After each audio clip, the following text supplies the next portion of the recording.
Well, welcome to today's telehealth presentation. We have two doctors with us today. Dr. Michelle Taylor, MD, is a board-certified family physician and faculty at the Dublin Methodist Family Medicine Residency Program. She's from Hilliard, Ohio, and completed her medical training at the University of Cincinnati and Riverside Methodist Hospital. Her medical interests include women's health, community medicine, wellness, and pediatrics. She lives with her family in Powell, Ohio. Our second doctor presenting today is Dr. Veronica Poffel. She is a third-year family medicine resident at Dublin Methodist Hospital. She hails from a small town called Newcomerstown, Ohio, which is east of Columbus and is known for the birthplace of pitcher Cy Young and coach Woody Hayes. She currently lives with her boyfriend, Colin, and her dog, Winston, in Grove City. Her medical interests include underserved populations, adolescent medicine, women's health, and in-office procedures. Another doctor who helped develop this presentation is Dr. Angel Prim. She is a second-year family medicine resident at Dublin Methodist. She's from Alliance, Ohio, and completed medical school at Ohio University Heritage College of Medicine. Her medical interests include geriatric medicine and preventive medicine. On behalf of Syntero and Forever Dublin, we're so pleased to have both of you with us today, and we look forward to this presentation. Yes, thank you so much for that awesome introduction. I'm going to go ahead and share my screen.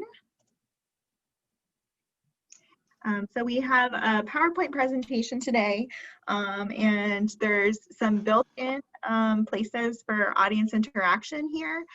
But please, please, please, if you have a question, especially with this small of a group, just ask it. You can use the chat if you want, but again, with this small of a group, you can probably just verbally ask your question. So we're gonna go over some things about telehealth this morning.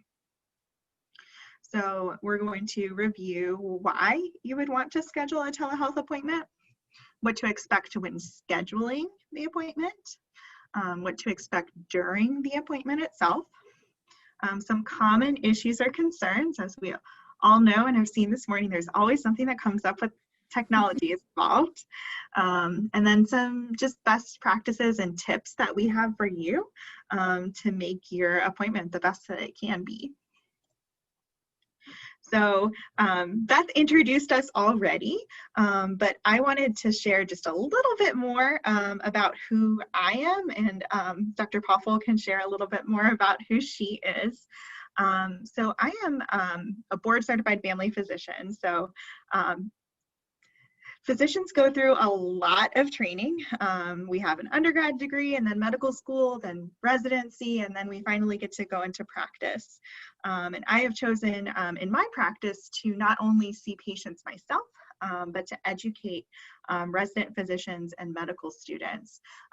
So I love giving presentations and teaching, not only my patients, but also the new generation of physicians. I've been in practice for about 4 years now, so still pretty new. And FYI, I'm accepting new patients. So if you need a doctor or you know somebody that does, we're located right at Dublin Methodist Hospital. My picture there, you can see my husband Kyle and my daughter Iris. That was when we went apple picking at Orchard and Company a few weeks ago. We actually went with Dr. Prim, who can't be here today. They are kind of what provides me with a lot of motivation to do what I do as a physician. And I say that because, you know, in family medicine, we take care of the whole family. So that's something that's really important to me. And like I said, I grew up in Hilliard. I've been in Ohio my whole life. The only time I left Columbus was for medical school in Cincinnati. So I've been here serving this community, and I lived in Hilliard, I've lived in Clintonville, and now I live in Powell, but it's the part of Powell that's close to Dublin. So, Dr. Poffel, do you want to share any more about yourself? Sure. So just a little bit off of what Dr. Taylor was saying. So I live in Grove City. I did get a new dog, so I have Daisy as well. She's a small bulldog. And then I'm going to practice after graduation. I graduate in June of 2021, and I'm looking at going down to the Circleville area to practice. Since I'm from a smaller area, smaller rural area, that's kind of what I wanted to focus on as my first couple years of training while I'm out. Or as an attending, to get kind of that rural experience. And so I really love educating patients, seeing patients. That's my passion. I do a lot of volunteering outside of the residency and a lot of community outreach. So this is perfect for kind of in line with what I'm interested in. But that's all I'll add.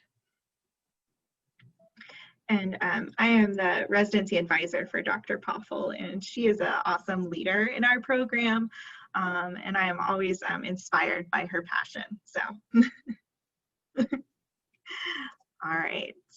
So a little bit about family physicians. Most people have a family physician or kind of know a little bit about, but this is from kind of our Family Medicine Society, and they have a patient-facing website called familydoctor.org that has a lot of really great resources. But family physicians care for people of all ages and all sorts of health conditions. We're a good first contact for any health concerns or preventative care, and we can do a lot of things. Not every medical problem requires a specific specialist, and often if you get care through your family physician, we take the whole person into account, and oftentimes the whole family if we take care of multiple family members. We also are really lucky that we get to develop longitudinal relationships with patients. So we see patients kind of across their lifespan, and as long as they're, within our community, we can provide care for them. So we are, I would definitely recommend, if you don't have a family physician, to get one. And again, I would recommend that for your family members to also have a family physician. So one question that kind of comes up a lot from my patients and kind of in the community, even family members have asked me this: why do I need to see my doctor during a pandemic? We're supposed to stay inside, we're supposed to socially distance. Why should I, leave the house or go through the trouble of making a telehealth appointment during the pandemic? Can't it just wait until it's over? And as we're seeing, this is not a short-term kind of situation. We are going to be in this for a while, so it's actually really important to stay in contact with your doctor during the current pandemic. So if you have any medical conditions that require medications or lab work monitoring, it's important to kind of stay on top of that, because as we're learning, with COVID-19, people with pre-existing conditions are more likely to have negative outcomes. And if you are proactive and keep your medical conditions under control, you're less likely to have complications if you were to contract COVID-19 or any other illness, really. So in addition, we do kind of your well checks and preventative care, immunizations, kind of any health maintenance things, like if you need a colonoscopy, we can order that. And then also we're available for sick visits. Now, I will say, each practice is a little different as to what sick visits we see right now, because we are trying to maintain our offices as safe as possible so that patients don't contract COVID-19 while at our office. So for our offices at Ohio Health, the way that we do this is any respiratory concerns or symptoms that might be COVID-19 go to a separate office. So currently, we would recommend that you go to an Ohio Health urgent care for those kind of symptoms. However, if you have, mild symptoms and it's reasonable to do a telehealth visit, we would absolutely be able to facilitate that. Additionally, if you have symptoms that are unrelated to COVID or extremely unlikely to be COVID, such as like a urinary tract infection or a rash, we can oftentimes get you in. So the sick visit piece has changed a little bit during the pandemic, but that's definitely still a service that we offer. And again, because we, take care of all medical conditions and see patients over time, it's actually kind of nice to see your doctor for a sick visit because we already know what medications you're on. We know kind of your health concerns, so we're able to make better decisions about your care.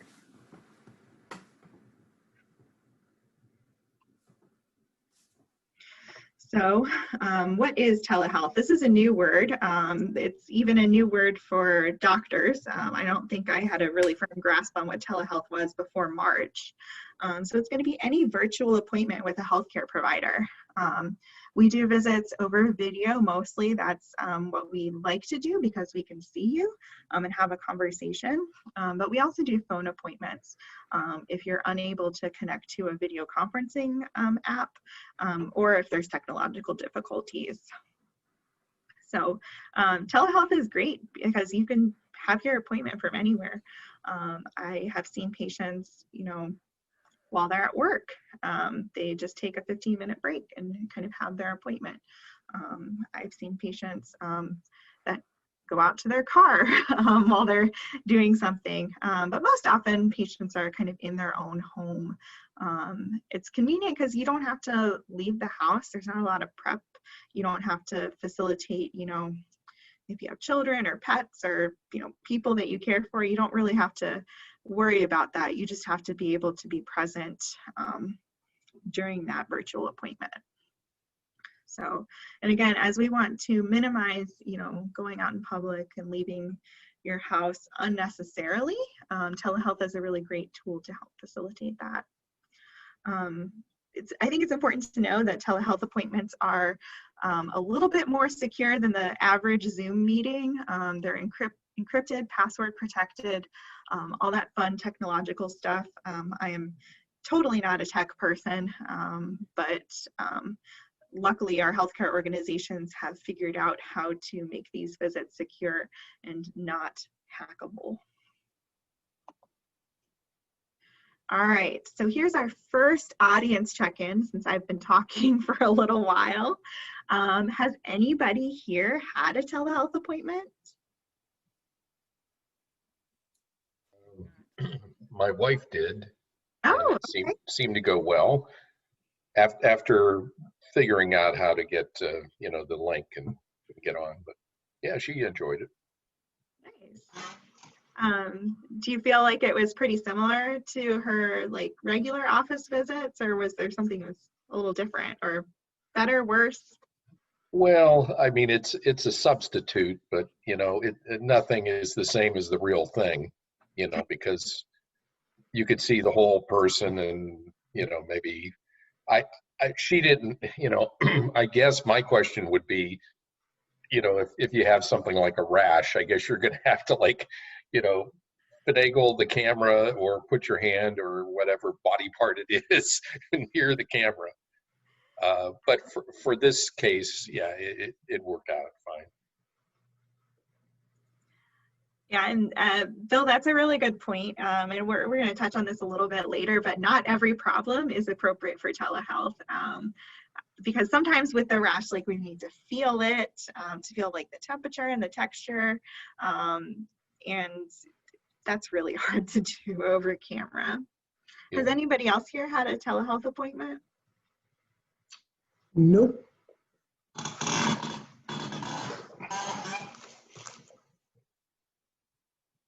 All right.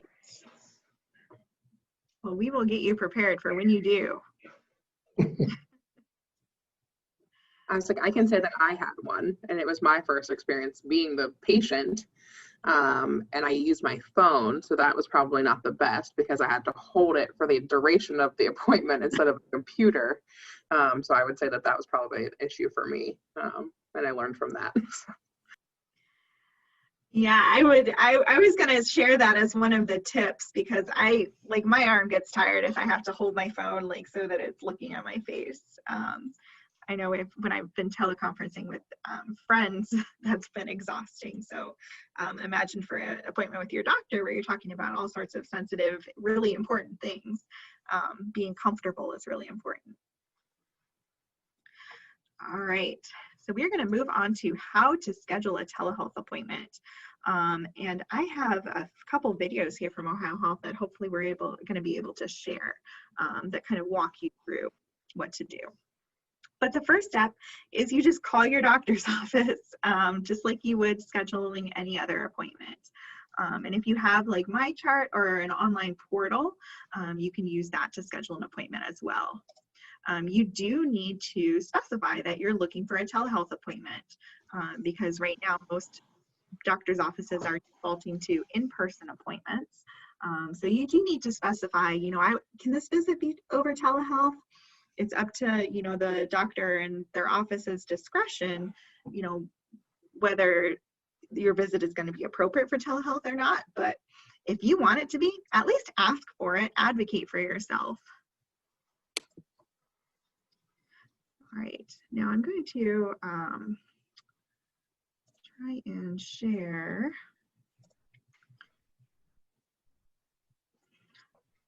Can you guys see this website here?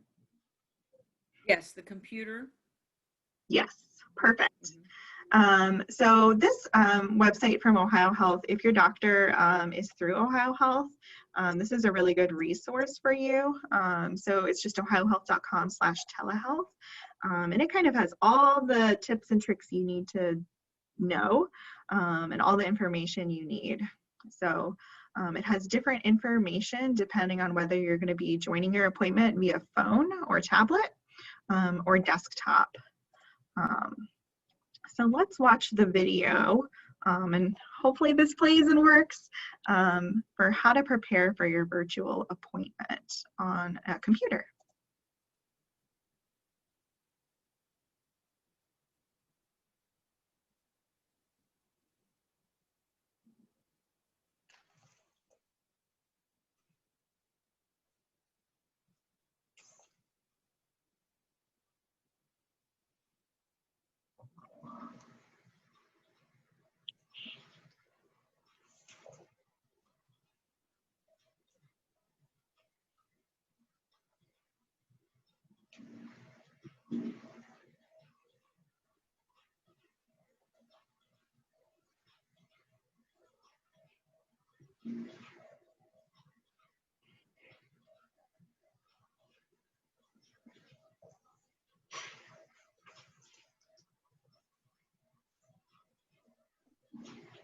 And you guys are already ahead of the game because you are you've joined this meeting, so you already have Zoom. So step one is complete.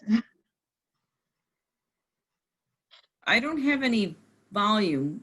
Was there a volume intended with the video? There is volume, but there's captions, so I think we're fine. It's just a lady talking. She has a very beautiful voice.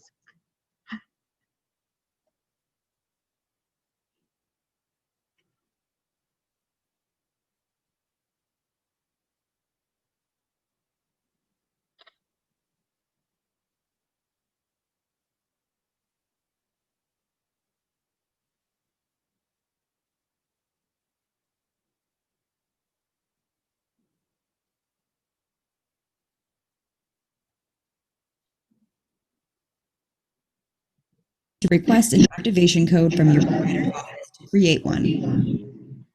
When you have logged into MyChart, you can click on your telehealth appointment in the to-do list on the home screen. Or you can find it by clicking Visits at the top of the screen and then Appointments and Visits. Next to your appointment, you will see a blue or green button that says Verify Your Information. This form may ask you about your personal information, insurance, medications, allergies, and consent for treatment. Check This information is correct at the bottom of each screen, and then Next. You may have to scroll to see this option. When you reach the final screen, select Submit, and you will see a message that says, Thanks for using First Step. This signals that your check-in is complete. You're now ready for your telehealth appointment. We hope this process was easy for you, but if you need any help, just call 1-844-646-9242 or email mychartsupport@ohiohealth.com and we will be happy to assist you. Were you guys able to hear the audio at the end? Yes, yes, thank you. Okay. I think I figured it out. Sorry. I'm not used to sharing videos on Zoom. So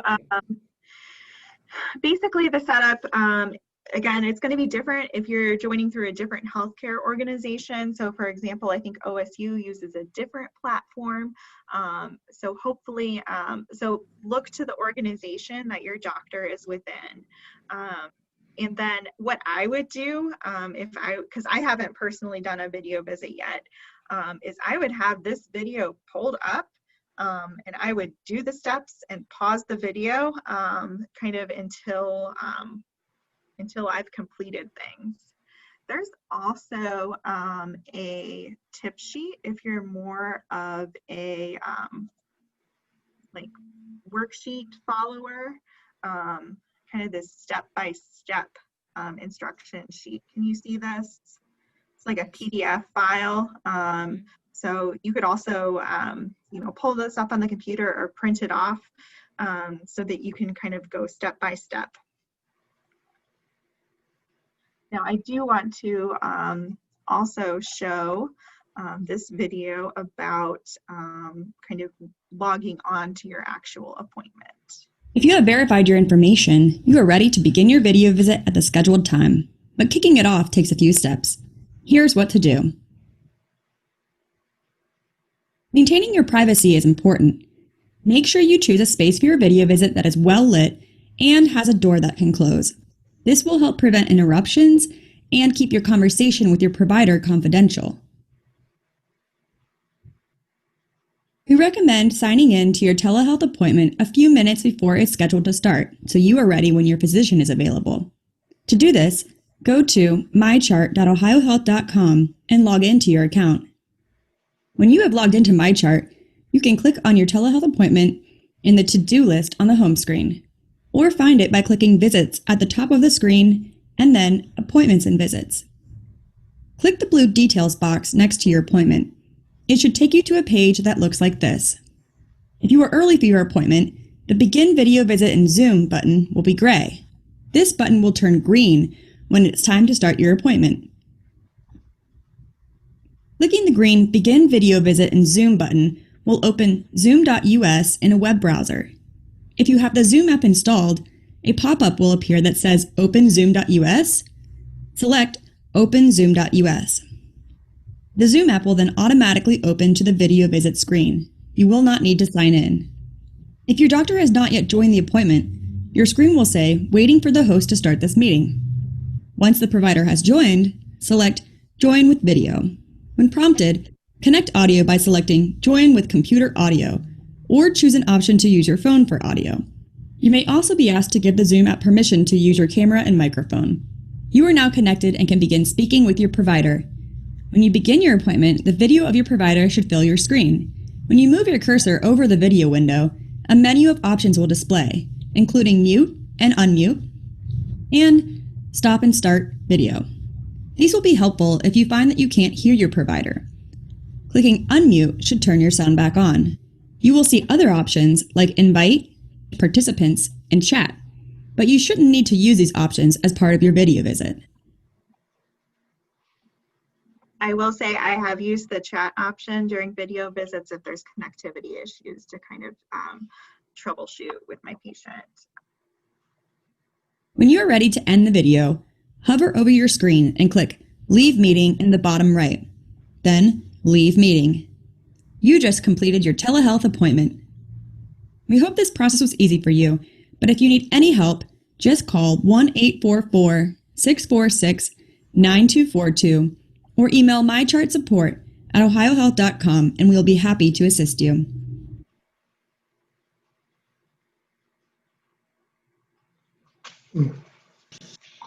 So,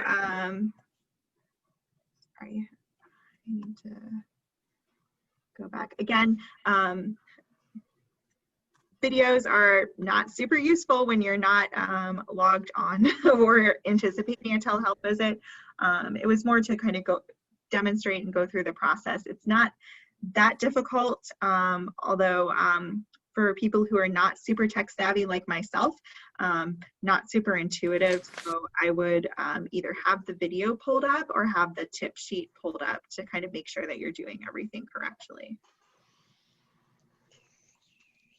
All right, that was kind of a long video. What questions do you have about what we've covered so far, or about scheduling a telehealth appointment?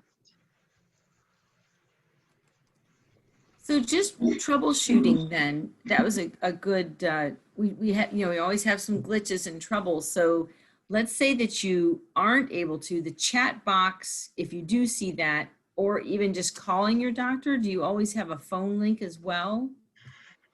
Yeah, so typically there's a lot of issues that can happen with any sort of technology thing. So the chat box would be the first thing, because if you can see that your doctor is connected and you're having issues, your doctor should be able to see that chat box.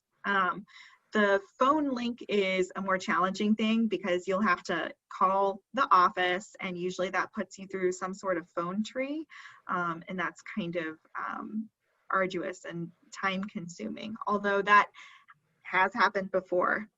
Again, if your doctor is connected and kind of sees that you're having issues, more often than not, we will call you. So if you see a call from, a number that correlates with your doctor's office, or from an unknown caller while you're trying to connect to a video visit and having issues, answer it, just to kind of, hopefully it's your doctor and not a spam call. But I know I do that a lot. If there's any connectivity issues, I just call the patient. The other thing is that the video didn't touch on, because it's being incredibly gracious to us doctors, is sometimes we run behind. I'm sure you've experienced that. Let's be honest. Taylor, I have a question. Sure. Is there different lengths of time for each appointment depending on what it is and everything? Okay. Yes, and every doctor kind of has their personal schedule personalized to them. What I have in my practice is I have 15-minute appointments for follow-ups and sick visits. So if it's like follow-up on blood pressure or diabetes, or if it's like a sick visit for urinary tract infection or a rash, those are 15-minute slots. And then for a physical or a new patient visit, I get 30 minutes. Some doctors have 20-minute visits and 40-minute visits. Some doctors have 15-minute visits for everything, or 30-minute visits for everything. So it's pretty unique depending on the particular doctor. Thank you. I have a question. Yeah. So Barb Anderson, I'm sorry I came on late. I had another Zoom call that I was facilitating. So thank you for doing this. Thank you for being here. So just a question, are you finding just in general that it's more people over the age of 60 or 65 that are doing telehealth? Obviously this all started since COVID.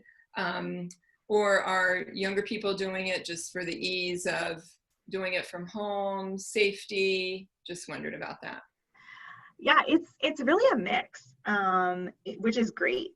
And it's also interesting because we have scheduling algorithms on our end that if you are over the age of 65 or have multiple chronic medical conditions, we actually prefer that you do a telehealth appointment because we don't want you to have any unnecessary outside exposure. Now we'll get to it a little later. Going to the doctor is pretty safe. We have a lot of pretty strict protocols in place. But again, especially earlier in the pandemic, before we knew, we're supposed to be wearing masks and all of those things, we had algorithms that, if you were over the age of 65, you were automatically going to be offered a telehealth visit. But in terms of like right now in practice, it's whoever either doesn't want to leave the house or likes the convenience. So a lot of younger patients really like the convenience because they're way more tech savvy than I am, and they like to just drop in, you know, via an app when they can. So a lot of my younger patients have been enjoying telehealth visits as well. But again, I like it when my older patients, when it's an appropriate type of visit for telehealth, can experience it over telehealth because again, they're not having to leave the house and have any potential exposures. And also, sometimes older individuals have more transportation needs, like they need to rely on somebody else for transportation, or if they have any physical disability, it might be harder for them to leave the house. So telehealth is such a great option. Thank you. You're welcome. These questions are great. What other questions do you guys have? Are there any apps, or are there any way to, if people have like some kind of a monitor, I'm thinking blood pressure, because that's a standard that you always do in an in-person. But are you using those where people are doing the blood pressure at home and you're able to see that type of, and maybe blood sugar and that thing? Yeah. It hasn't been as slick as I would hope that it would. You would think that, you know, all of these medical device apps would connect really seamlessly with our electronic medical record. But oftentimes that's not the case. Sometimes it does work out. Oftentimes what will happen is a patient will have to download the information from that device into like a PDF or whatever file, and then upload it to my chart manually. So a couple of extra steps. We're getting there, but at least Ohio Health's system is not always the best at kind of getting that data seamlessly like sent directly to us. I will say if you have a blood pressure cuff at home, even if it's one that doesn't have the fancy apps associated with it, that's really nice for us for a telehealth appointment, because that takes, you know, one step. Like we want your blood pressure at most appointments for most patients. So if that was a determining factor of whether we wanted somebody to come into the office or not, it kind of takes that away. So that's actually really nice. Yeah. Thanks. I was going to ask you too, it seems like it has to almost be a two-step. If it's a physical, okay, you've allowed 30 minutes for that, but so much of that time is definitely like a urine sample and a blood pressure and some blood work. So the second half of it, you have to go to a lab or something, don't you? Yeah, so some visits, even if you're doing it over telehealth, like if you need blood work, yeah, you kind of have to go to the lab to get that done. That being said, usually lab work isn't urgent. You can kind of do it at your convenience, and it's kind of a walk-in situation where you don't have to schedule in advance. So a lot of times, even if it's something that needs blood work done, I'll still do the telehealth appointment and place the orders at the time of the appointment, and then the patient goes and gets that kind of either later that day if they're available or at their convenience. And the other piece there is, at least in my practice, the 30 minutes is just your time with me. It doesn't include, well, it includes the blood pressure and vitals situation, but the lab is actually a separate part of the 30-minute appointment. So I don't know if that makes you feel better, but it is because we go over a lot of stuff when you come in for a physical. We want to make sure that we're thorough and we're not missing anything.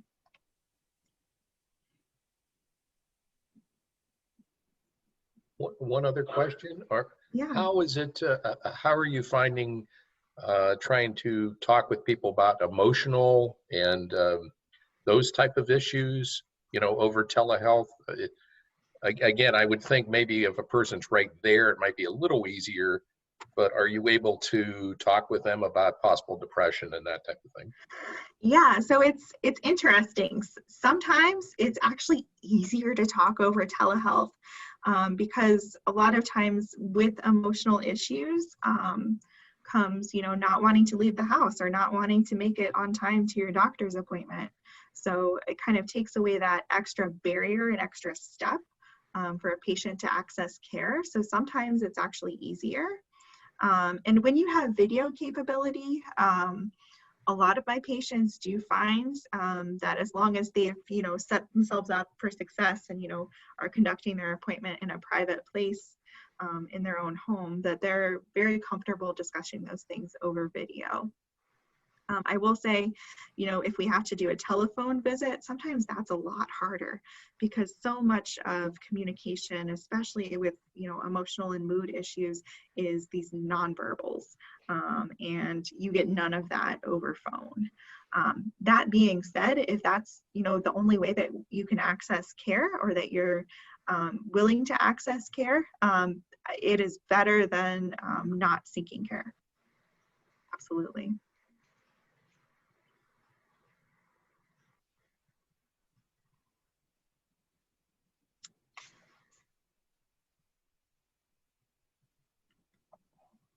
All right, these questions. So where Dr. Popple is going to jump in and start presenting, and just let me know when you need to move to the next slide. Sounds good. So kind of what to expect during the appointment. So we kind of talked about how to schedule that appointment, how to get onto the video chat, a little bit about what to expect before. So you did see that there's a check-in area on my chart. However, our office is also calling patients before your appointment, confirming that you're still available at that time for the appointment. So you may hear from your doctor's office early in the morning. They start calling those patients for the morning appointments. And then right after lunch, they start calling the afternoon patients, just to confirm that you're still able to come into that appointment and have any questions, making sure that they also send you a message on my chart with the instructions about how to connect.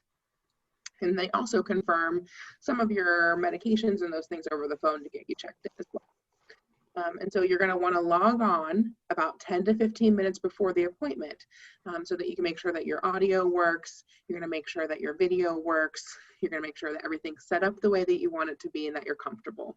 Okay. And then during the appointment, you're going to see the doctor just as you saw the side by side. You'll have a picture of yourself and a video of the doctor, and then you guys will kind of just have that appointment, how we're having this conversation now. And again, our connectivity issues all the time, and so we've had to call patients on the phone if we can't figure out how to unmute ourselves. That's happened multiple times where I'll just call them on the phone, look at them on the video, and that works out just fine. You'll talk about the same things you talk about in your regular appointment. How long you've had those symptoms, what you've tried, what makes it better, what makes it worse, and then anything that you have questions or concerns about. The doctor will also then just talk about what the treatment options are. You'll go through what those are, if there's any labs or additional tests needed, or say you run into a snafu and they're like, this is, I need to see something in person, or I might need additional pictures, and that might change the telehealth appointment to, we might need to see you in person. And so that will all be what will happen during your appointment. And then you'll have the opportunity to ask questions as well. Okay, and then you can go ahead to the next slide.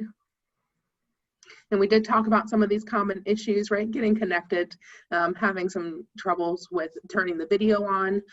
So if you see, I will turn my video off, you can't see me. So making sure that your computer video, where your camera is, making sure that's on. Also at the bottom, left-hand corner, we have your mute button and your stop video button. So if you don't have those buttons clicked or turned on, you might have some issues seeing or hearing the other person, vice versa. Okay, wait time to see a provider, always an issue in person and in video visits. We might be running behind because we do have those video visits sometimes all in a row, or you'll have in-person visits in the office and then you'll have a telehealth appointment and maybe you're running a little bit behind. If you think that the provider has forgotten about you, don't hesitate to call the office or send a MyChart message and say, hey, I'm on the visit. We do get notifications to our phone that do say that you have connected to the video. And so if you've connected 10 to 15 minutes early, we'll be able to see that your little video camera has turned green and that you're available for the visit. And then we come on to the visit. Okay, and then comfort with the use of technology. Again, making sure that your volumes are turned up, the video cameras turned on, and those types of things. So, and then also, we do a lot of troubleshooting with you, but those help desk numbers are also there for you to call if you're having any issue connecting to the video. And the first couple of times that you do it, you might have some issues until you get comfortable. Next slide, please. Can I add one more thing about Okay. that Yeah. video? Sometimes I've seen patients, and can you see my little icon on the screen? Like, can you see me personally? Yes. Like your video. Yeah, so sometimes I'll see patients and like due to like wanting to be able to see the screen really well, you can just see kind of like the top of their forehead because, you know, maybe you're trying to make sure the light doesn't reflect off of the screen, or you'll see their lap, or See the cat.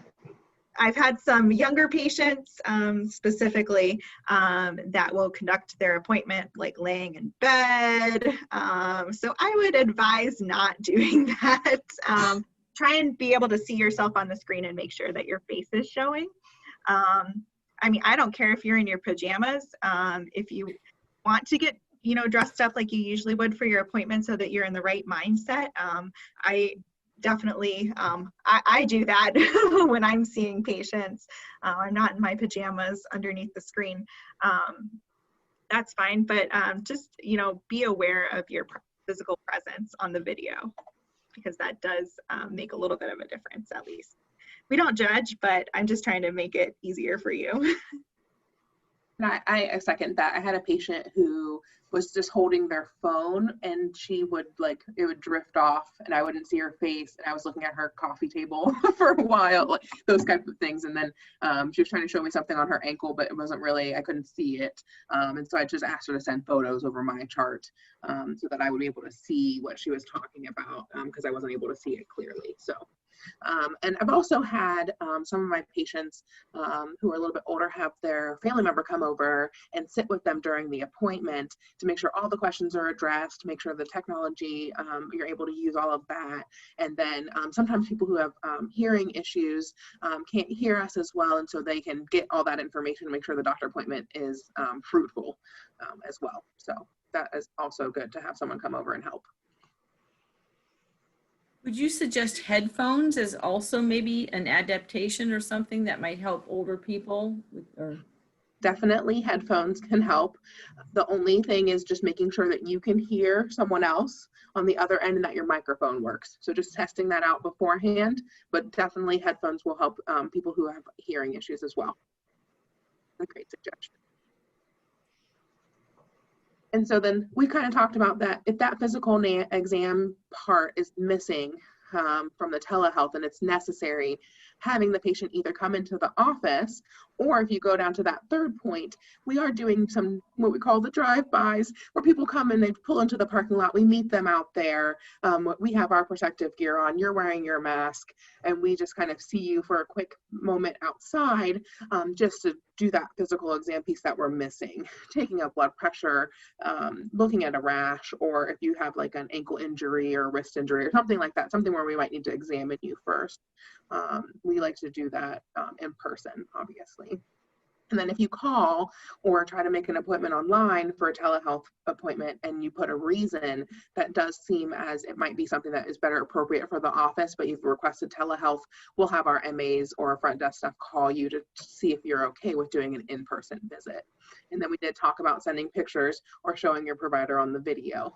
So all those types of things. We're trying to be flexible and adaptable. Next slide, please.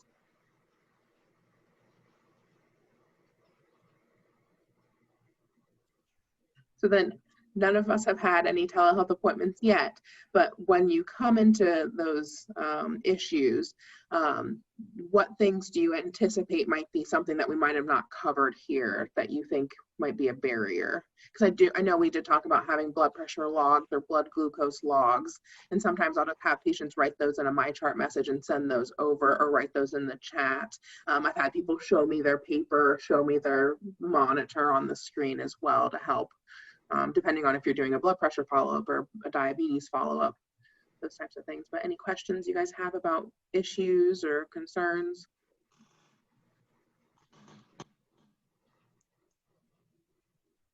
Well, we're doing a good job then, I think, getting you ready.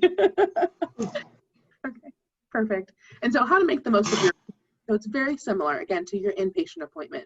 So again, we talked about getting your setup, making sure you have the computer the way that you would like it, making sure you've tested all of your devices for video and sound, making sure your computer is also unmuted. That's another one I've run into. It's just that the computer itself or your speakers are turned off. Having your medication list available or your medicine bottles, since you're at home, you can just grab all those bottles. And then preparing a list of questions for your provider, things that you want to address that are important to you about your health, so that you can get all of those addressed during that appointment. And then your provider is going to come with something that they need to talk about as well, and so you guys can kind of collaborate on your care. And the next slide. And so do you guys have any additional tips or tricks for in-person appointments or for telehealth appointments that you think might be helpful? I know that we had someone's wife had joined on a telehealth appointment and seemed to go well. I was just going to echo what you just said about having a list of questions. Yes. Just from personal experience, my visits have gone much better when I had something that I could refer to, and as opposed to just walking in and then 15, 20 minutes later walking out and say, I forgot I forgot to ask about something. I catch my patients off guard when they come in sometimes, and I'm like, hey, we're here for your physical. Do you have any concerns about your health? They're like, well, I didn't think about anything to talk about today. And it's like, you don't have to have anything to talk about. If you don't have anything that, we can think about later, or if you have any questions later, you can always send a message or come back. But having that, if you have a lot of things, sometimes people are like, oh, I can't remember what that thing I wanted to ask you was. So a lot of people in between appointments will kind of write down questions as they go, so that when they come back to their provider, they can ask. And I will say, as a doctor, I also think that it's really useful to have, for patients to have their list, because oftentimes I have my list, and sometimes that doesn't align with your list. So if I just breeze through my list and we're 14 minutes into a 15-minute appointment, I might not address what's really important to you, and that's the whole point of seeing a doctor, right?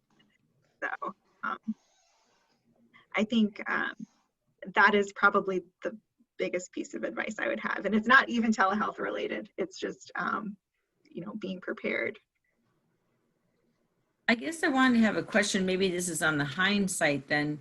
Most insurance companies are paying for telehealth visits then? Is that what you're finding? Yeah, we have had no issues with reimbursement, and my patients haven't really had any issues with their insurance companies not covering telehealth visits. I will say the one caveat to that is some insurances will not cover physicals as a video visit. I will say if you're doing your Medicare annual wellness visit, that is covered.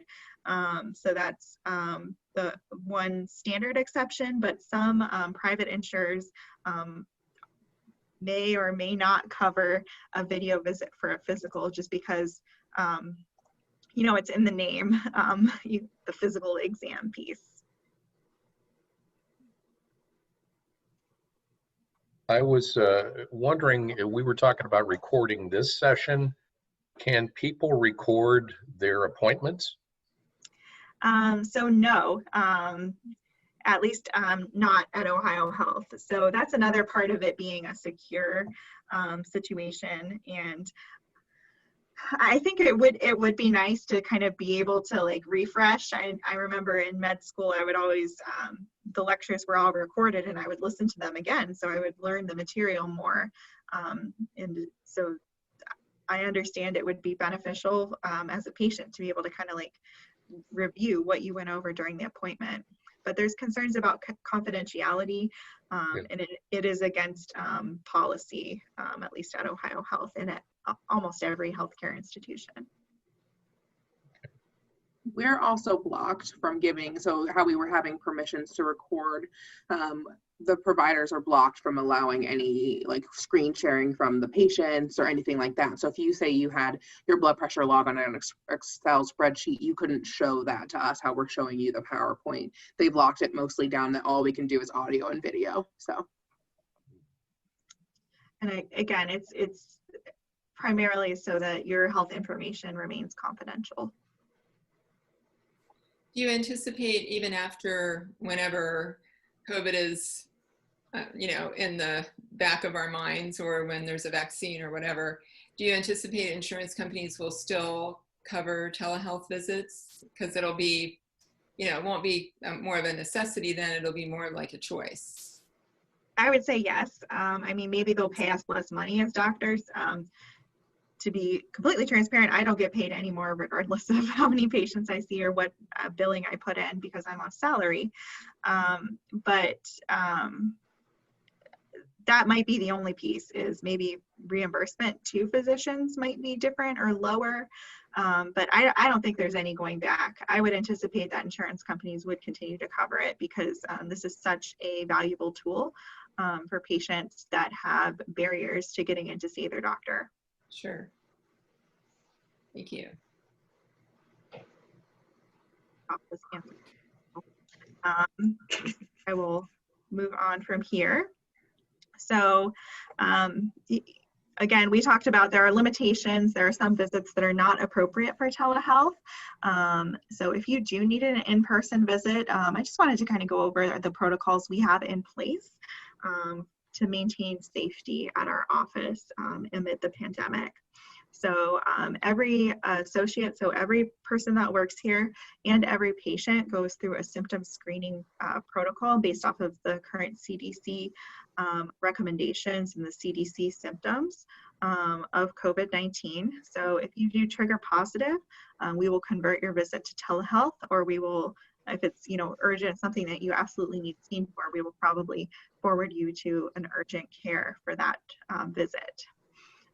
We wear masks all the time. I'm in an office with a closed door, and so is Dr. Poffel right now, but we wear masks whenever we're at work and not by ourselves. We also wear eye protection to prevent us from catching COVID and then passing it along to patients. We practice social distancing within our offices, and we have enhanced cleaning protocols.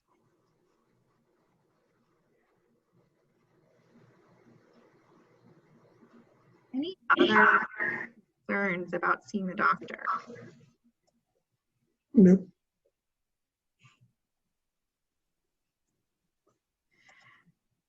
All right, I threw this slide in here because this is a question that I'm getting almost every day now from patients and family members in the community. When should I get my flu shot? Not related to telehealth, but you should get it now, definitely before the end of October. I don't think it's a big difference if you get it now versus a month from now, just because we have not seen significant flu activity in Central Ohio yet. But I definitely do recommend that you get your flu shot. And if you are over the age of 65, I recommend that you get the high dose flu shot. And that is the end of our presentation.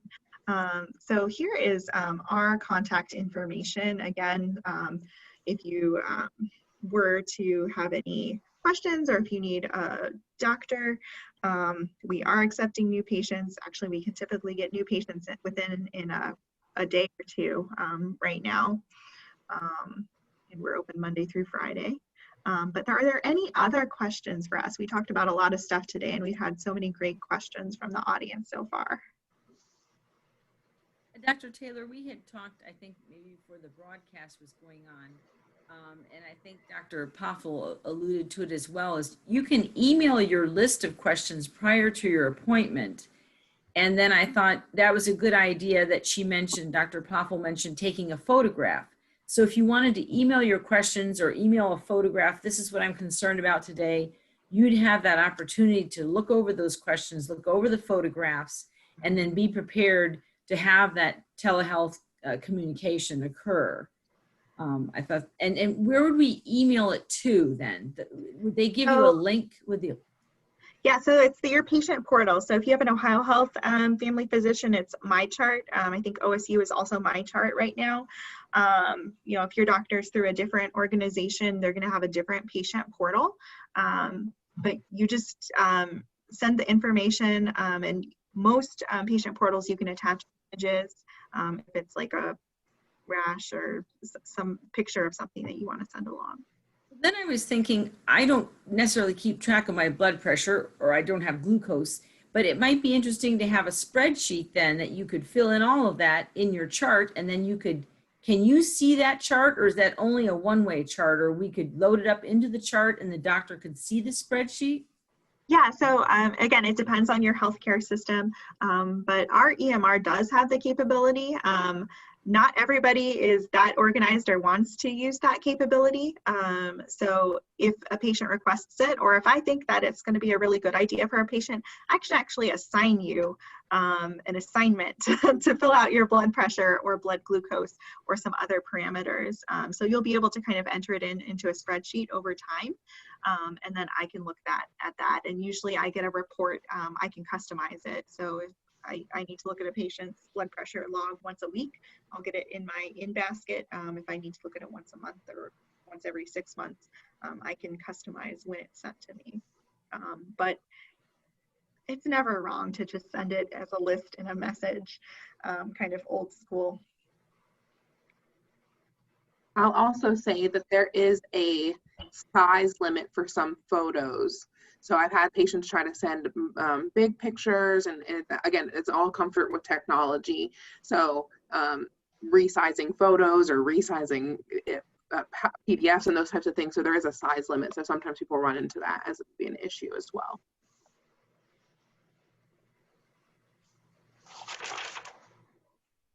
Is there any difference in the, you mentioned something about the flu shot. Are there differences in the flu shots that say at a pharmacy versus a doctor's office?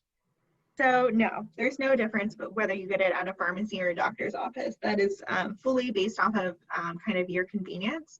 I will say if you get it at a pharmacy, we don't always get the records of that. Actually, I would say it's the exception if we do get the records from the pharmacy. So just let your doctor know, hey, I got the flu shot on September 25th at Kroger, so that we can put it into our records so that we don't keep bugging you with reminders that you are due.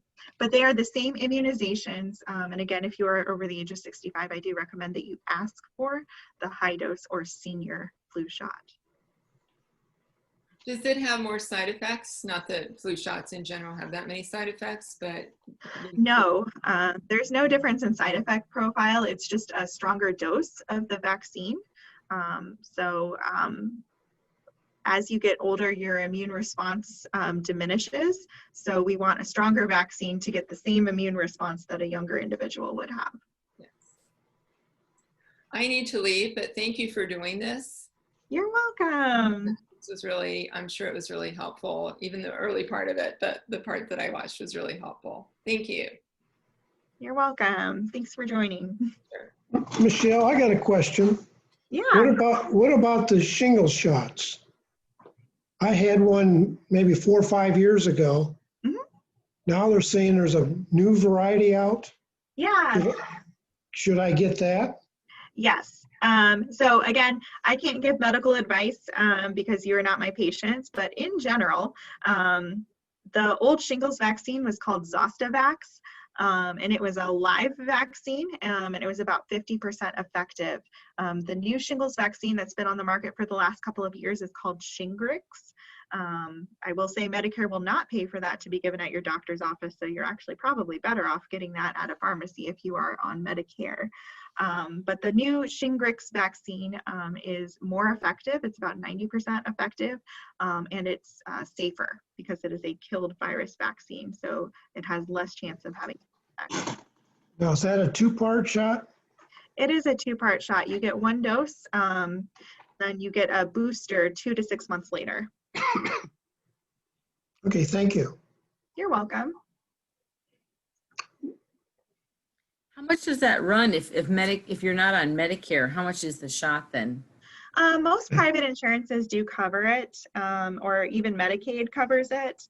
But if you are 100% cash pay, what my patients have told me is it's about $300 per shot. but shingles is a very painful disease.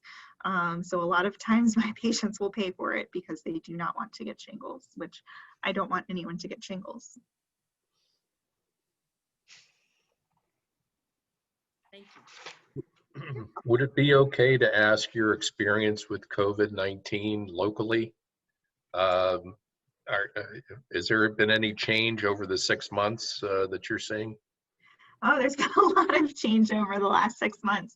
I mean, in terms of like who we're testing and, you know, what the prevention measures are, what the quarantine time frame is, it's kind of all been in flux as we learn more about the disease. So I think we're at a good point in terms of information at this point. Like we know how people get sick.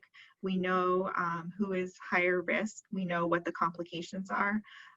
There's still not a lot of great treatments, but we're kind of knowing what does and doesn't work. I will say I have not personally treated many patients with COVID-19 because I work in the outpatient setting. And again, we're not having patients with respiratory symptoms come into our office.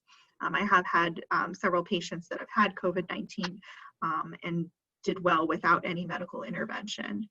I don't know, Dr. Poppel, if you had any additional information in your experience. So yeah, they've done a great job at kind of limiting our exposure to patients who have COVID-19 since we are still learners in the learning setting, but everything has changed and it's day by day.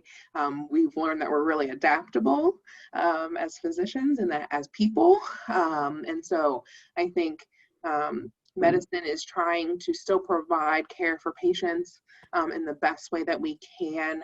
And, you know, that is why we've incorporated kind of the telehealth options and kind of doing the kind of visits in the parking lot and those types of things. So I think we won't know everything about this disease for years and years to come. There'll be so much research that comes out of this and so much information that comes out of this. And so I applaud everyone's resilience in keeping up with your medical health and wanting to be available. So